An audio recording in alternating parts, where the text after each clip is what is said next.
This judge made a judgment quite literally based on we don't know, but clearly very minimal information. Um, and frankly, it was really sort of defaming because the judgment names people. It said, okay, these 5 people, no expertise, and none, just none. Oh my goodness. These 3 people, kind of, sorta. Like, I was in the kind of sorta bank, but So that's also an attack on you as a group too. How is that even legal? Because you're now targeting people in a ruling when you haven't done anything wrong. You're doing your job.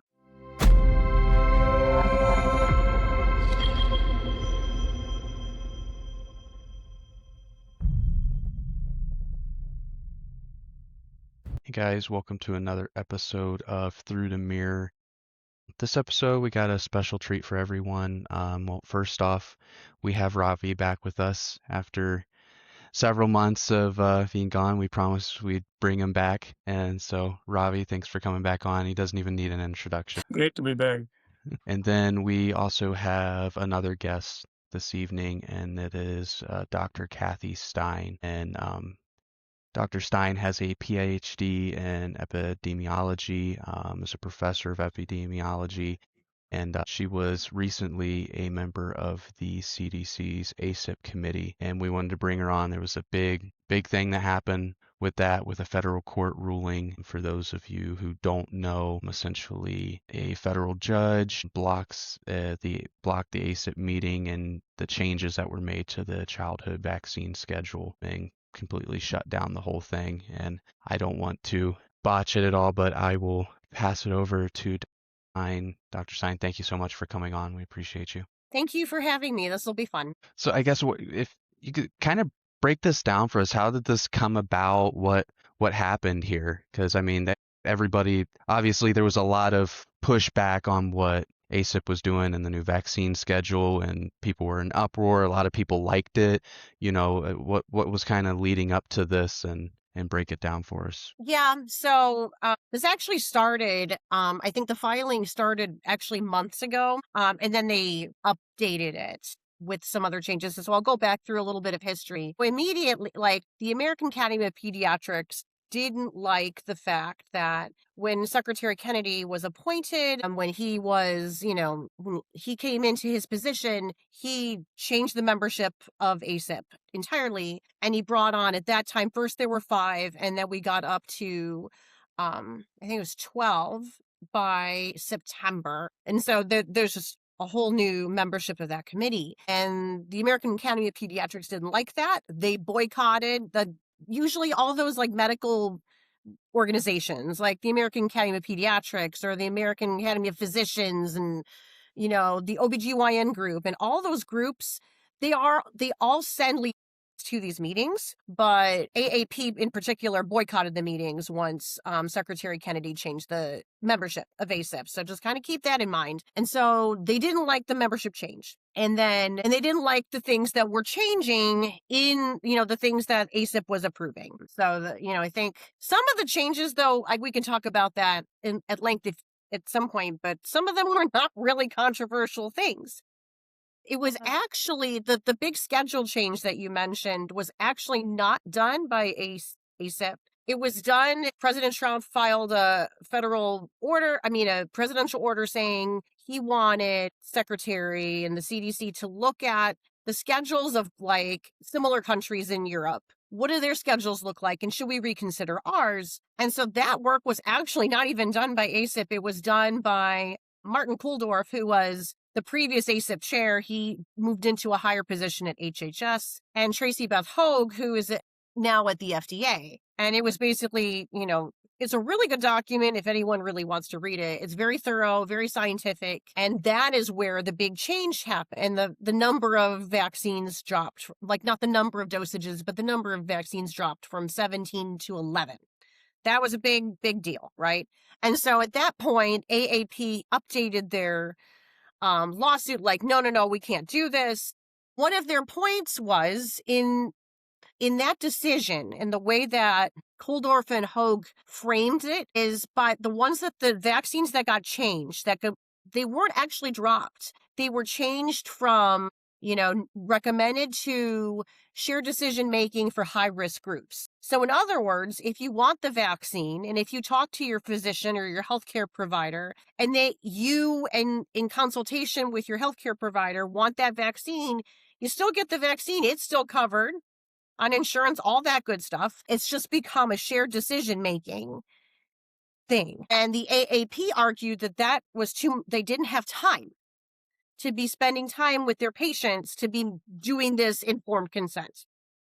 That's literally in my the God. lawsuit. And so I'm not even talking out of turn. That's literally what their argument was. And so they sued. So the AAP sued Secretary Kennedy, HHS, the CDC acting director, all the leadership, with basically saying the schedule change is bad. We don't like this membership of ACIP. And those are the things. And so what this federal judge basically agreed, well, he stayed the ruling. So it's not like officially dead, but he got rid of any decisions that ACIP had voted on since their constitution starting in June of 2025. So any changes that were made by then were nullified by this judge's ruling. Our committee's membership was also stayed. And so what that exactly means is we're not entirely sure, but that we're not allowed to have meetings or talk to each other. And the changes that were made by Kuhldorf and so that's the sort of the overview of it. I'll pause there to see if there's anything I need to fill in or So, Kathy, I think it might help the people watching to explain what ACIP stands for and what you guys Okay. actually do, because I think it's important for people to know that it's not just a bunch of people that you pick out of the street and put in a position of federal decision-making authority. I think it's really important to break it down as to what the organization is, what it's comprised of, and what your actual charter is. Yeah, that's important. So ACIP stands for Advisory Committee on Immunization Practices. We have very, very little power. Like, we do not make policy. We make recommendations to the CDC director. The way it works is and the membership is composed of, and so according to the CDC charter, it should include people who have expertise in vaccines or knowledge of the use of vaccines. I should pull up the actual charter. I could read it to you. I think that's one area where the judge sort of overstepped, is he read one part about expertise and somehow decided that everyone had to be a vaccinologist. There are a lot of different fields of people that have knowledge and expertise in the use of vaccines, right? Mm-hmm. And it's supposed to be, the judge argued it's supposed to be a balance. However you define balance, that's sort of defined by federal statute. So the way that committee operates, it's not anything that the committee members decide. It's very strictly determined by federal statute. And so the way that it works is, so the committee meets in person 3 times a year, according to federal statute. And because we're an advisory committee, their sort of what they work on is brought by leadership. So it's not like we all get to sit in a group and say, okay, what are we going to talk about this month? Like, it's brought to us. Then the membership. And so again, I think we had like 13, 12 members, and the expertise at the time, the committee membership ranged from, I'm an epidemiologist. I study infectious disease, so I know a lot about immunology through that. I know about characterizing high-risk groups, and I know how to study, I know informed consent in a vulnerable population. That's literally what I do. Other people are, immunologists, risk management specialists, emergency room docs, a pharmacist, an OBGYN. I could go kind of around the table. A guy that does transplant science. So that's heavy duty immunology to understand how transplants work. And so that the expertise of the committee, or the backgrounds of the people in the committee, are pretty diverse, with, a lot of different perspectives on vaccination in large populations, right? Because we have to not just think of the individual, but you have to think about the population. It's a bit of a conflict there. Pediatricians, etc. So, but we subdivide into little working groups. And so you might have a working group that's focused exclusively on COVID-19 vaccine. You might have a working group focused exclusively on hepatitis B, and they're not all active at the same time. It just depends on what the charge is. The working groups bring data, they present it at these meetings. Sometimes outside experts are brought in, and the working groups do include outside experts. They're brought in, they do presentations, and then if there's going to be a policy change, we vote on a recommendation. And then that recommendation is taken to the CDC director, who then either, yes, so this is going to be new CDC policy, or no, it's not. Maybe I'll tweak the language slightly based on this recommendation. So basically, this group of people on this decision-making board, where you guys bring up all these things that you're asked to bring up, you are all experts in this area. And for a judge to sit there and just be able to shut this all down based on what exactly, I mean, I'm sure you're going to get into that even more, but it sounds like you all know what you're talking about, and you would know more than most people how to talk about this and what is better and what works better. And you did the homework for this. I mean, and that's an important point, because it's not like we just show up and then we watch slides for 8 hours and then decide on a major policy change. There's there's preparation that goes in advance.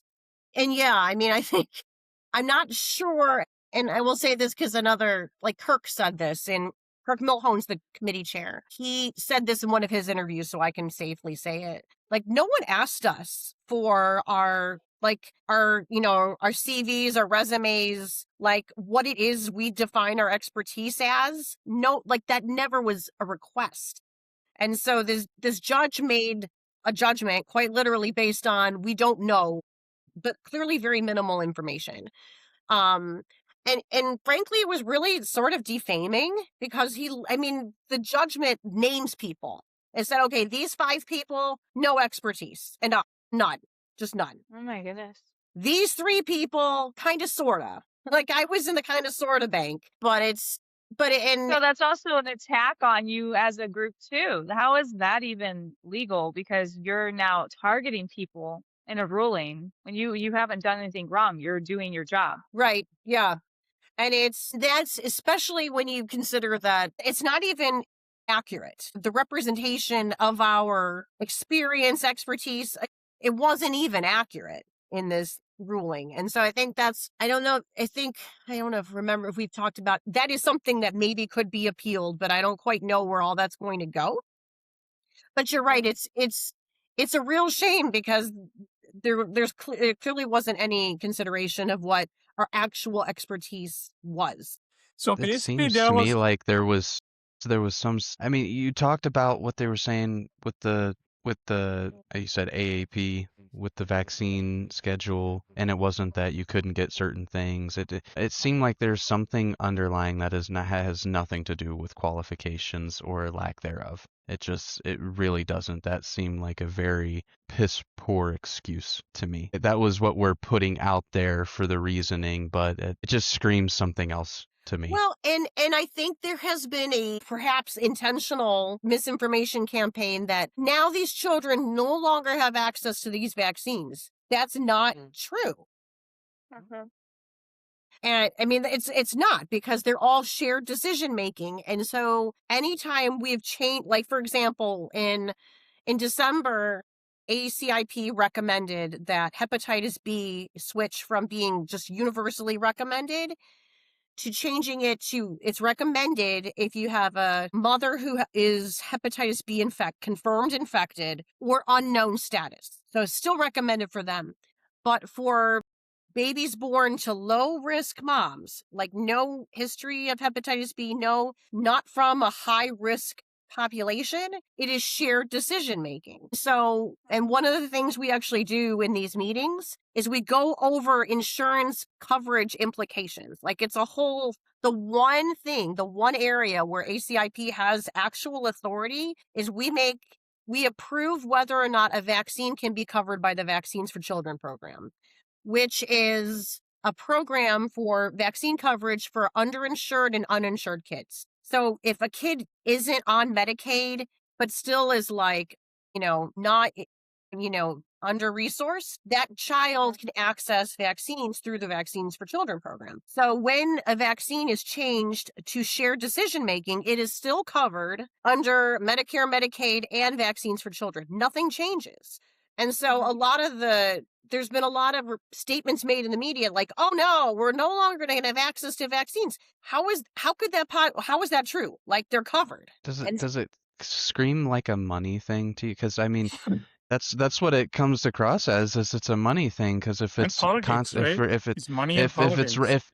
if it's all recommended, how much money is the manufacturers making of this stuff versus if it's not recommended but still access to, so it's not recommended anymore, so maybe I don't have to get this for my child. Like how much, I just don't know how much money are they standing to lose, or if there was any numbers in the short amount of time before this ruling to, like, were they just losing too much? And that's why it's like, oh, we got to bring the hammer down. Because Well, it sounds like they there's know something projected outside. incomes, right? I mean, they base everything on projected income, so they probably know if the recommendation goes away, what percentage of people will not follow through. Because it came, I think, upon the timing of this thing was also not good for doing the real science and doing what you guys are doing, Cathy, because I think COVID opened a lot of people's eyes, and they're actually in the process of like questioning the whole vaccine narrative from the medical side. And then you guys come in and kind of confirm their worst fears. And I think that freaked out the American Academy of Pediatrics, who pretty much is in the pockets of pharmaceutical companies, who I'm sure they know. I mean, like, I used to work in industry. I mean, we project incomes several, cycles ahead. You know that based on consumers wanting something, or maybe they're going to like it because of uh, promotional material or advertising. All of this was gonna go away once you guys started bringing science into the picture. So basically, what this judge has done, he has not, to my knowledge, told you guys that some of the science that you guys have put forward is false. There's no indication of that. So it's not based on science, which is what the new HHS secretary and the new ACIP and everybody else was trying to do, like bring science back in without having the industry influence completely governing and deciding what needs to get done. And I don't know, Kathy, if you know, but in Japan, the ACIP has a complete civilian in their committee. I mean, they just pick somebody off the street, because I mean that input is important. Like, what are people thinking outside of there? I mean, like, what do people feel the vaccines are doing? Are they helping? Are they hurting people? Because I mean, like, we have been on the side of always pushing for transparency, transparent science, validated science, not some, you and I have both, done medical scientific research. We know how research is done and how it's published, and what garbage is and what garbage isn't, right? So we that's what we were looking for. And you need that perspective, I think, from somebody outside of this so-called expertise, region, because that information is important as well as to make a decision on certain things, right? So that's not happening. Now, something really, like, maybe I don't understand US law, but how is a federal judge? Is it because you guys are under federal government agency? Is that why they're able to do that? What's going on there? I think so. Yes. And I think that's what the lawsuit is, were federal guidelines followed in the selection and appointment of people onto this committee. I think that was one of their Oh, okay. key points, right? And because I think the argument was, oh, they didn't make, we think that this isn't, we, as an AAP, this is not balanced. We don't think this is balanced because, they think that everyone does whatever Secretary Kennedy says and doesn't have an independent thought in their head, which I think the other point that I think is pretty evident to anyone who's watched our meetings, we talk a lot. We disagree.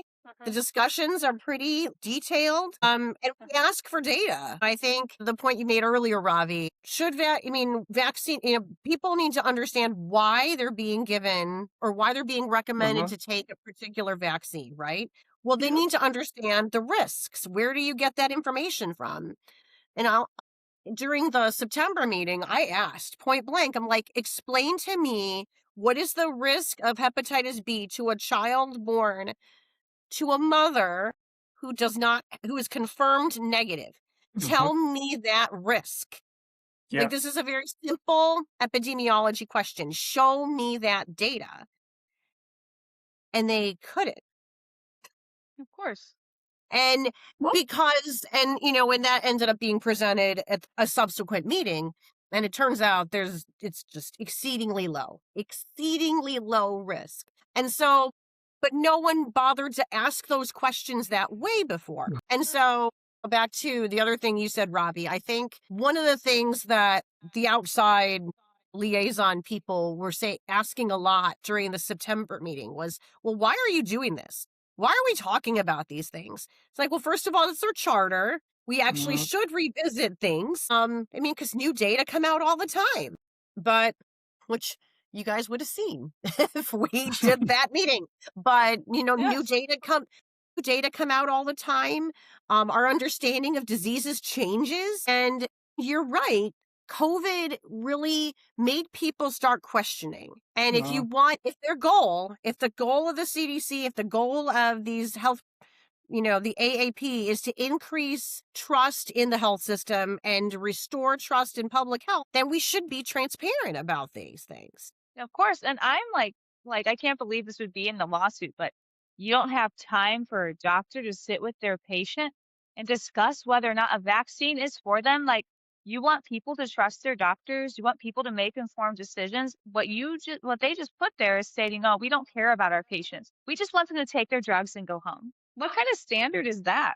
What is that being set for anybody? Like, that doesn't seem like very thought out care or personal care. That seems like, oh, we got a bunch of politicians and heads of health over here making sure that doctors don't even spend time with their patients. Well, that doesn't happen across the board. I mean, doctors do I not know. spend time with anybody. I mean, I work in the system, so I But can it's tell you like that for a the fact. fact that they would openly admit Yeah. that, like I'm sitting here and thinking, really? You openly said this out loud? We know the quiet part, but you just said it out loud. And the way that they articulated it is they made it out to be sort of a financial loss issue. So they were being hurt by this. Well, And you're right, saying that, they literally said the quiet part out loud, which I know there were people sort of on the medical freedom side that were like, wow, when this goes to court and they say, like, that just is going to be so revealing. But that part ended up getting no focus at all in this judge's ruling, right? Yeah, because they are being paid on RVUs. So, like, this is with every hospital. I mean, you have the number of patients, you see the time, everything goes against their salaries and their bonuses. So that's, I think everybody, even if they didn't say that out loud, people should already know that. But the irony that I see here is, so the AAP basically wants advisory committee that basically asks no questions, passes everything, and they're experts. And then they don't want a committee that will ask the questions, make it safer, and will still make it, provide the information and the product to the consumer as and when they need it. So that, any reasonable judge would see through that. That's basically what they're saying. Like, we want our old people back who just approved everything no matter what. I don't know if you've ever seen this, but when the new adjuvanted hepatitis B vaccine came out, I forget when it was sometime, I think in the early 2000s. There was a clip of the ACIP meeting that was floating around on YouTube where they were there were some doctors in there who were questioning, like, because they had seen this myocardial infarction signal during the clinical trials in babies who were given hepatitis B at birth with the new adjuvanted vaccine. And they were asking if there was any data, and they pretty much said, we don't have any data, and we're going to release the vaccine. And, 4 years down the road, which actually ended last year, in 2025 May, they were going to gather all the data. So basically, people are being used as guinea pigs for these things. And it's, I think, so much better to have a committee like, where you guys will go in there, ask the questions first without releasing a product out there that could certainly harm someone. The possibility is there. And then you come back 4 years later and say, oh, whoops, I think we screwed this up. Let's quietly take it out. And then Right. this is what they're looking. This is what they're saying. And to be sort of objective, right, there is a whole process that they go into before recommending a vaccine or a change in dose, any of that. There's a whole review of data and literature that has to go into that. And you can find those online. I mean, they're there from previous Uh-huh. meetings. But the trick is, does the data that they present actually answer the question that's being asked? So Uh-huh. I haven't tried to go find the hepatitis B, and actually, I think that it's possible that decision was made before they even started using some of these frameworks, these decision frameworks. And so it may be a bad example, but was this question even asked of the data, right? Like, Uh-huh. why do healthy babies, like, I'm going to start talking like Retsif, why do healthy babies need this? Explain. Like, I think, I think it's a logical thing to say, well, for moms that for whatever reason, don't know their infection status, for whatever reason, the hospital doesn't do the test or whatever. Okay, maybe err on the side of caution. Uh-huh. Maybe. But that's something you can logically think through. But it's like, you have to say, this is the risk to this group of kids. This is the risk to this group of kids. And this is and I think that already is adding a layer of consideration that, again, they don't want. It's easier. Let's just put it that way. It's way easier to put in place a blanket recommendation. Everyone gets it. Yeah. No matter what. Yeah. Yeah. And even in that meeting with all the questions asked, I mean, at the end of the day, I mean, end of the meeting, they were all given these voting things, and even none of the questions were really answered, but everybody voted to, include that vaccine. So basically, they were prepped to vote it in no matter what. And nobody asked any kind of, objective questioning that you were just mentioning. None of that was asked. So it's kind of mind blowing, how what's really happening, with the industry influence on these, vaccine committees and decision making, groups of people that affects not only the United States population. I mean, the CDC recommendations are followed by people across the world. So we're not just, messing things up here. And I think I'm looking at the AAP's website. The president, Andrew Racine, released a statement on after the ruling, and I think it's very telling what this whole thing was about from the get-go. It's a short 3-paragraph here. I was going to read it. They put, today's ruling is a historic and welcome outcome for children, communities, and pediatricians everywhere. When Secretary Kennedy made unsupported and unscientific changes to pediatric immunization recommendations last year, the AAP was mission-bound to step up and push back against these dangerous actions that have sown chaos and confusion for parents and pediatricians across the country, which Cathy, you already said there was no confusion with this. It was pretty black and white what it was about. But he continues, this decision effectively means that a science-based process for developing immunization recommendations is not to be trifled with and represents a critical step to restoring scientific decision-making to federal vaccine policy that has kept children healthy for years. And this next paragraph is where, to me, it really explains what this was about. He says, for decades, the AAP partnered closely with the federal government to advance our mission for attaining the optimal health and well-being of children and youth. We would much prefer to return to that partnership and collaborate with federal healthcare agencies instead of litigating against them.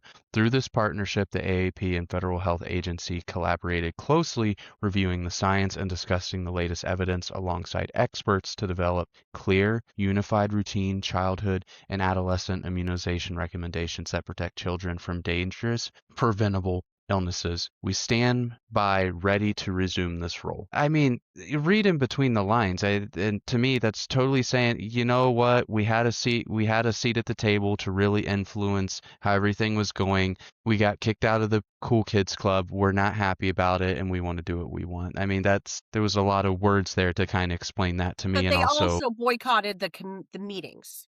So they could have had their voice at the ACIP meetings, but chose not to have their Yeah. voice. And I think one example of something that changed under ACIP that has now been nullified is actually an example of something that is objectively worse.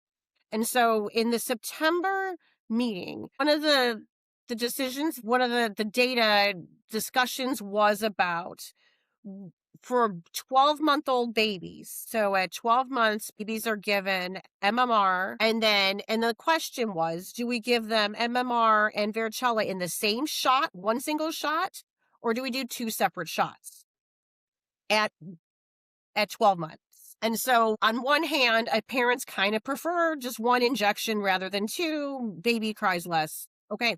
But as it turns out, and this was data presented by the CDC, because the CDC has a whole branch where they do see adverse event data coming in. They found a significantly increased risk of adverse effects, like neurologic, things like that, in children who got the combined shot versus the two separate shots. I mean, this was really crystal clear data. And so the recommendation, and I think it was unanimous, was that babies at 12 months, and listen to this really carefully, babies at 12 months should get MMR as one shot and varicella as a separate shot. There's not even anything about not giving MMR at all. Okay. And so that's another discussion.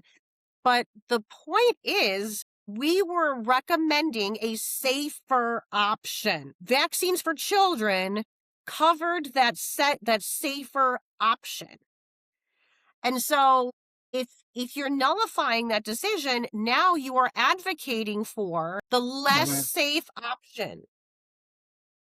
And the thing is, anyone can pull this date. Again, these presentations are nationally televised. You can go into the CDC's website and pull out all the PowerPoint slides, statistically significant effects. There was no controversy. This was really clear. And so again, because they decided to just, wipe the slate clean, everything goes away.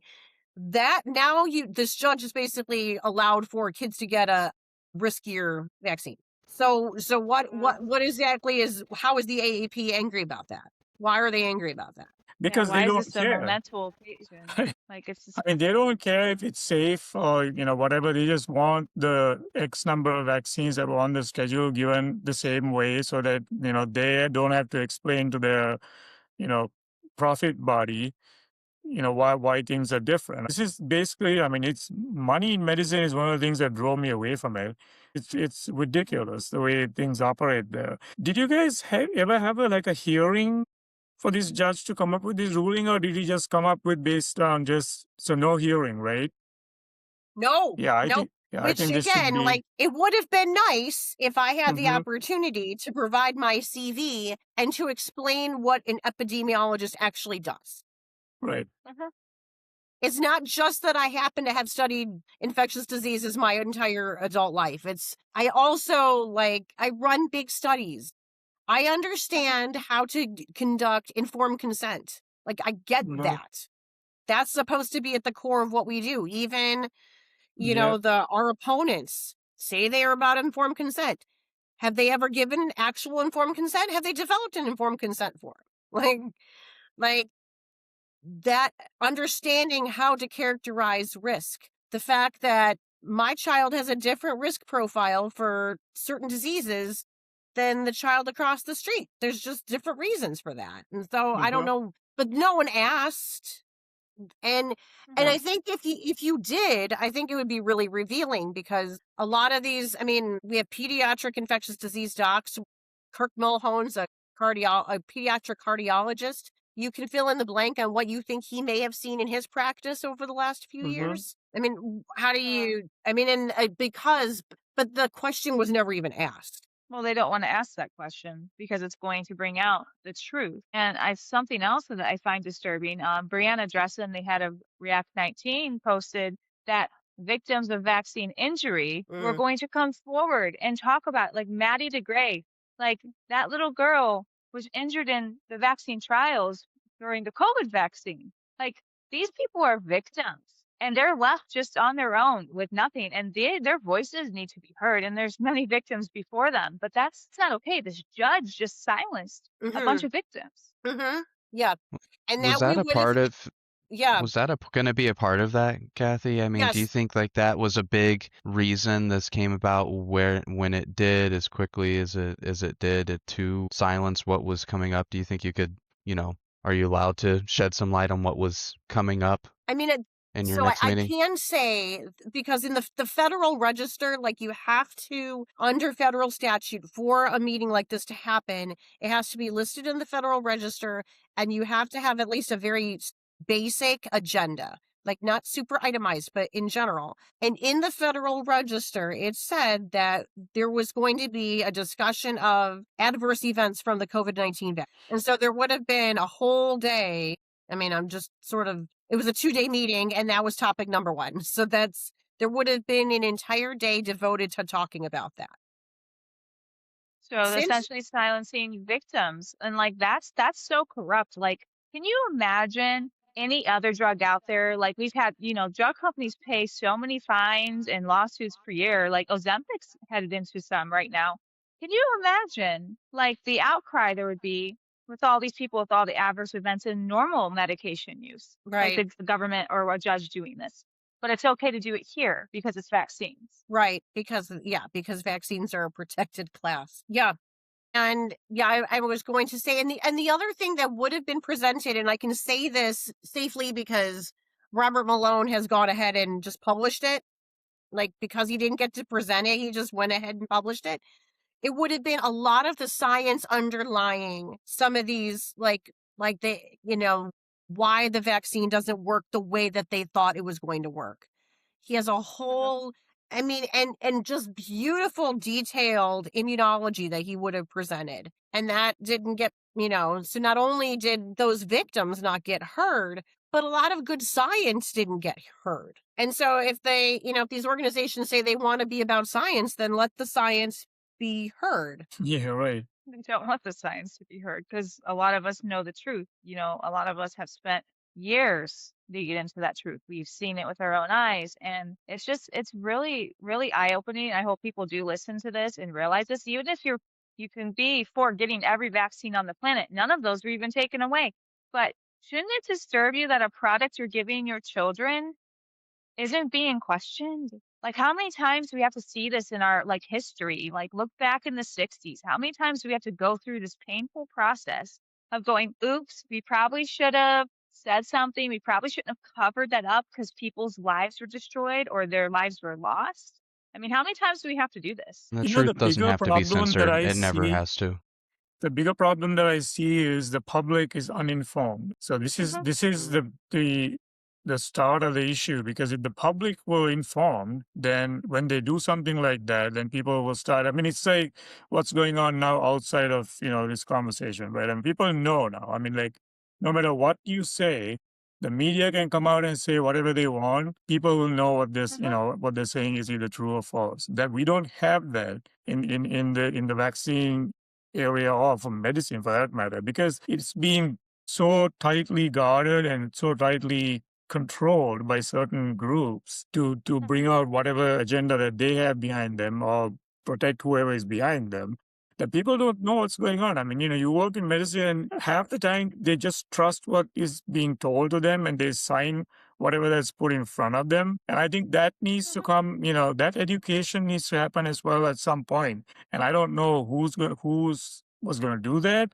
And I think you guys were the new HHS model, and because the way Robert F. Kennedy Jr. started off with bringing out all of the things that actually hurt kids in terms of like not just vaccines but food, everything, Mhm. right? And he's been doing this for mhm, decades now. I mean, with his own thing mhm, with the children's health defense, Mhm. material, which we have all been in some one way or the other been involved. That should be what parents want. And it blows my mind that people just, don't want to know that stuff and continue to do, whatever is being told and whatever ad they see on the news. And I just saw what you posted, Andre, about teaching kids what to eat.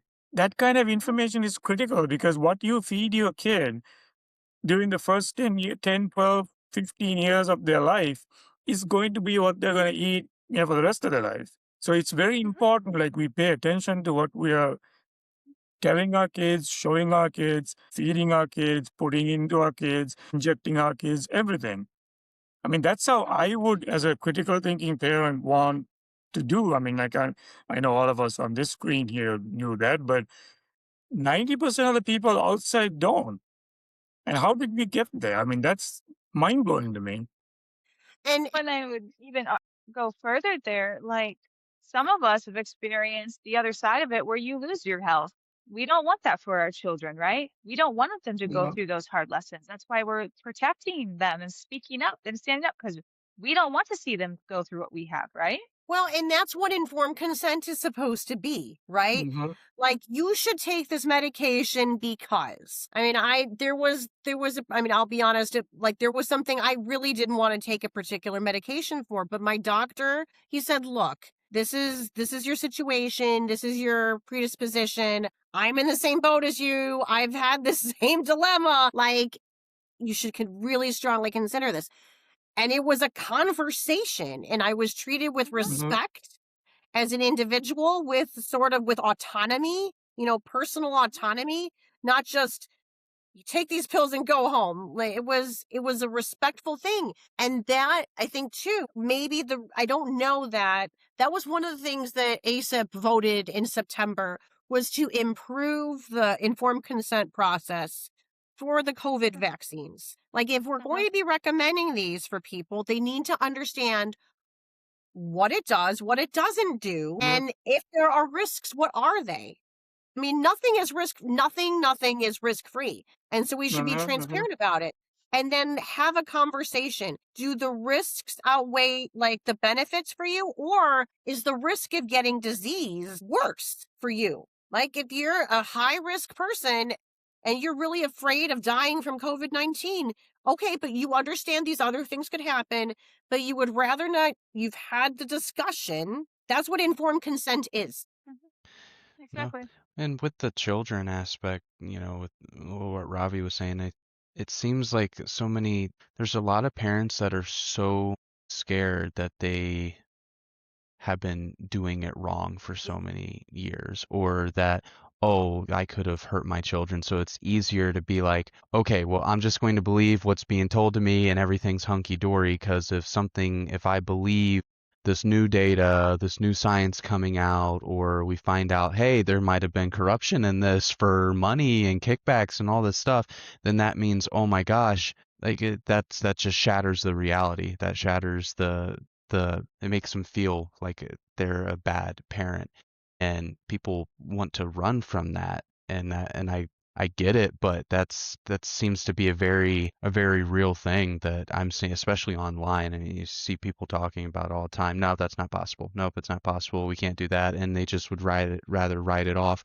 I mean, look what that AAP statement that I read does. I mean, it was full of just nonsense, not backed up by any truth, but it reinforced that sense of safety that everybody's had with the status quo for years, because nobody wants to hear this new stuff that could mean that, man, we've been doing it wrong. I'm sure there's a lot of companies that didn't want to hear that, oh my gosh, women should not have been smoking while pregnant, and really people shouldn't have been smoking at all because it kills you.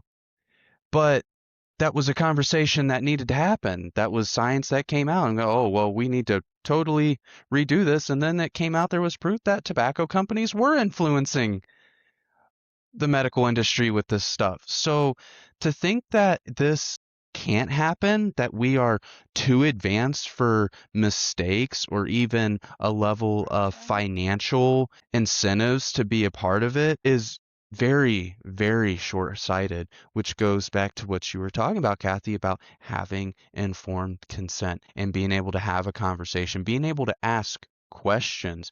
Because we've talked about on this show, there's been numerous times if you go in and ask for ingredients list on vaccines and stuff like that, you won't get it half the time. It'll be, well, here's the pamphlet of why you should get Mhm. this vaccine, not what's in it, pros, cons, risks, whatever. there have been people who have been fired from seeing a certain doctor because of asking questions. That's not the truth. If something is really good for you and that's true, you don't have to hide it. You don't have to refrain from talking about it. So I see this massive problem in our country of people being willing to be ignorant to something to protect the fact that we might be doing something wrong. Well, and I think also because we saw this during COVID, right? Where there were people that didn't want to believe, like, why would this doctor, why would they lie to me? Why would they deceive me? Why would they not give me the whole truth? And maybe some of them just weren't fully educated. Um, they just didn't know, or they were trusting themselves in what other people were telling them. I mean, the other thing I'll say about the vaccine inserts, I would encourage people to like play this game. First, understand that the piece of paper they give you, like the vaccine information statement they give you when you get a vaccine or when your child gets a vaccine, that cute, like it's one page front and back, right? That is not a full just information about the vaccine. It does not have all the information about how it works, what it prevents, all that stuff. And it does not have a full listing of possible adverse effects. Like you can go do the experiment for yourself, go online and pick your favorite vaccine and find the vaccine information sheet from CDC's website and then find the inserts, and you'll find the inserts way more detailed. Now, there's probably a reason for that, right? Not even deceptive, like, oh, we don't want to overload people with too much information, but there's information out there to be found. Well, people do have to take personal accountability and do their own research with See, stuff this is too. the thing. Like, I Yeah, mean, they you have wouldn't to. you wouldn't trust anybody on the street to give you, hey, here's this white thing you should put in now. You do your own research on what you're putting in your body. I mean, People parents should be research their car seats and all these things when their you have a car baby, seats, right? their Oh, we want vehicles, the research ratings this. of safety, the nutrition facts on their food. You should be looking at labels and stuff. What are you putting in your body? This should be no different. So going back to the informed consent thing, right? I mean, for vaccines, I mean, it's really hard for them now to give informed consent, full informed consent, because they have lied to us about the whole vaccines cause herd immunity theory, because they doesn't. So if you start telling people that there's risks involved, and people are going to start saying, "Oh, wait a minute, I don't want to take that risk," and now the whole concept of 99% of the people or 100% of the people in some cases needing to be vaccinated to give herd immunity is going to fall apart. And I used to ask the question, like, if you need to vaccinate everybody to get immunity, who's part of the herd you're protecting? I mean, like, there's no herd to protect. You pretty much vaccinated everybody. Right? I mean, herd immunity came from the whole concept that if 2/3 of the population got an infection naturally, then the rest of them were protected by that herd until new people were added to the herd, and then it broke down that barrier, the 67%. That they just, and then they tried to say that, oh, if we do 67% vaccination, we might get it. They didn't, and it went to 75%, 80%, and now it's almost 100%. So in that scenario, you cannot give people informed consent, because the moment you tell people, hey, look, I mean, this is a great vaccine, but there's a possibility you might die from it, people are going to not take it, right? So Yeah, I that's don't the think whole so. I'll point. I mean, take my like, chances with the virus, right? I will take yeah, my I mean, chances. of course, people are going to, take a chance and say, oh, I'll just take my chances because, everybody else that I know who has not been vaccinated are not dead yet. I mean, like, they told the same thing to us during COVID, right? If you didn't get vaccinated, you're going to die that winter. I mean, it was a winter of death. Like, everybody who didn't get vaccinated was going to die. And here we are. Or you were going to kill somebody because you Yeah. didn't Right. get it. Grandma killers. We were grandma So, killers. I mean, Yeah. so it's, But I the think that propaganda was insane. But the challenge is then, okay, so there's a risk of illness or hospitalization due to the pathogen, and there's the risk of, an injury. And put those side by side. This is a hard thing to do, right? Mhm. And that's something that we were working on. So I guess I can say that because the second day's meeting would have been about methodology. How do you find this information, and how do you present this information? Most people don't understand, math is hard, right? But if you could sort of put numbers side by side. Okay, this is your risk of getting the disease. This is your risk of getting an injury. Now you balance that. Wait, you're obese and you have comorbidities? Well, maybe that ratchets up your disease risk a little higher, Yeah. right? Or you're a preemie, then maybe that ratchets up your risk of adverse events even more. And so you have to put those things side by side. Maybe the vaccine is the right thing for certain people. Like if you're a baby born to a hepatitis B infected mom, get the vaccine. But even if there is a risk associated, maybe the risk of getting hepatitis B is greater. Yeah. No, that makes perfect sense. I mean, so I don't understand why they would be against something like that. And to be honest, I mean, right now we have this whole measles scare going around. People don't die from measles anymore once we figured out that it was the vitamin A, lack of vitamin A was what was causing measles. I mean, I don't know if you guys are old enough to remember, but I can remember the Golden Rice Project because, in the South Asian countries, because they were getting measles and most of the mortality was in that region and Africa, genetically modified rice to contain vitamin A. It was called golden rice, and it was yellow in color, didn't work.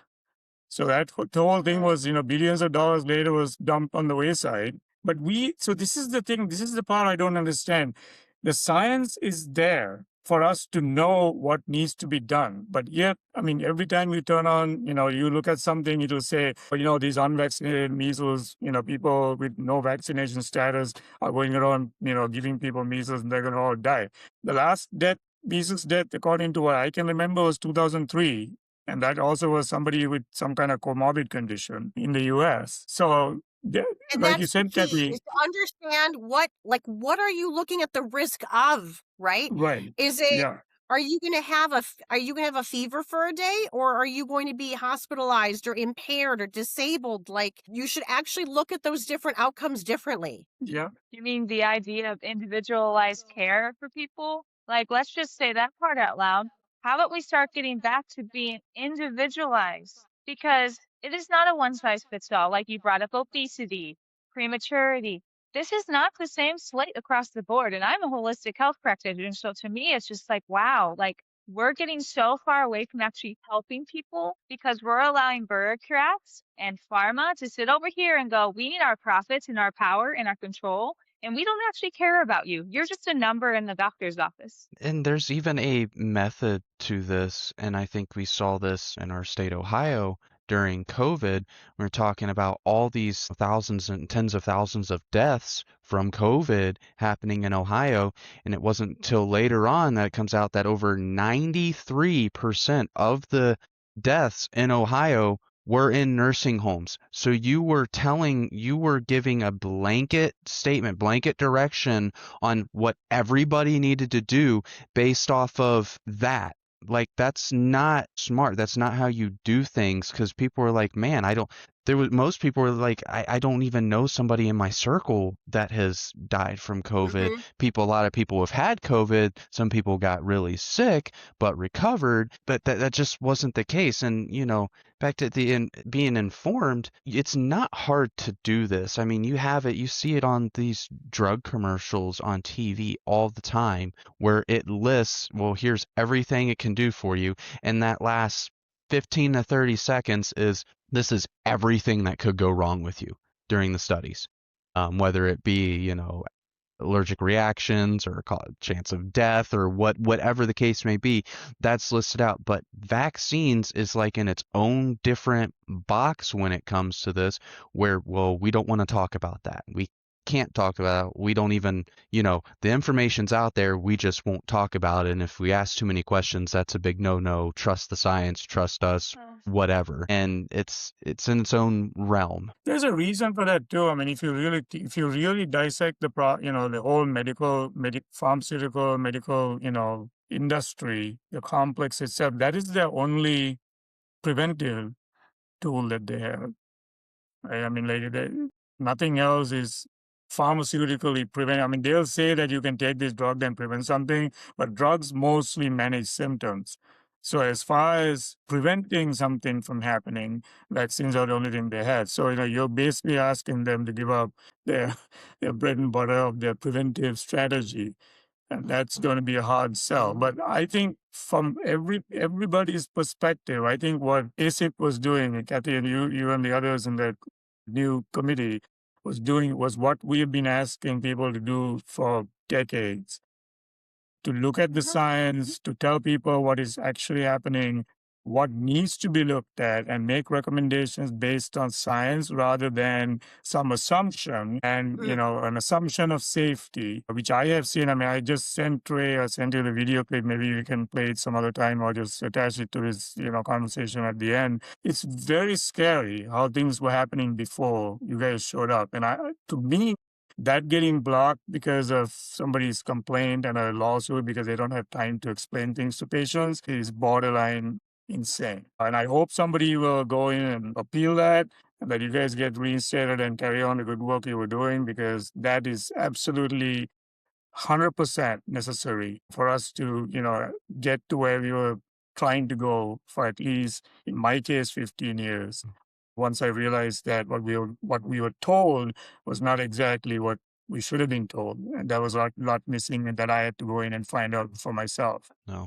Well, I appreciate you coming on, Cathy, and sharing all this with us and having a good discussion. Yeah, and you as well, Ravi. I know we're past our hour here, so if it's is there any place or anything that people can do to help, support, help, whether it be a phone number that's out there to make any ruckus to speak out against this? That's a really good question. I know that Dr. Malone was advocating people to call their House of Representatives, their representatives there, the House, because the House has the power to impeach. And this is a federal judge. That was his sort of action item. I don't know. I mean, this judge he hasn't been in the favor of the Supreme Court. He's already been chastised a couple of times. So there's that. I don't know I'm just sort of making this up, but if people think it would be helpful to reach out to the secretary's office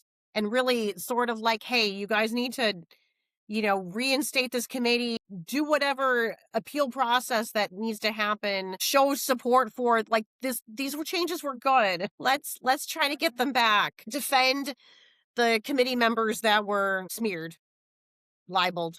Maybe actually put out their qualifications and their Yeah. resumes and what they are and what they represent in the community, and that would it's like you said, that was definitely a obvious smear campaign, and even I would say you could say that was a character Intimidation. attack on you guys as well. So, which was very unprofessional and unfair from people who consider themselves so. But appreciate you coming on, and yes, everybody, secretary, and see if we can get this back on the right track and get an appeal process started. So I appreciate everybody tuning in this week, and we will catch you guys on the next episode. Thank you, Kathy. Thank And you for Ravi. having Thanks for me. having us.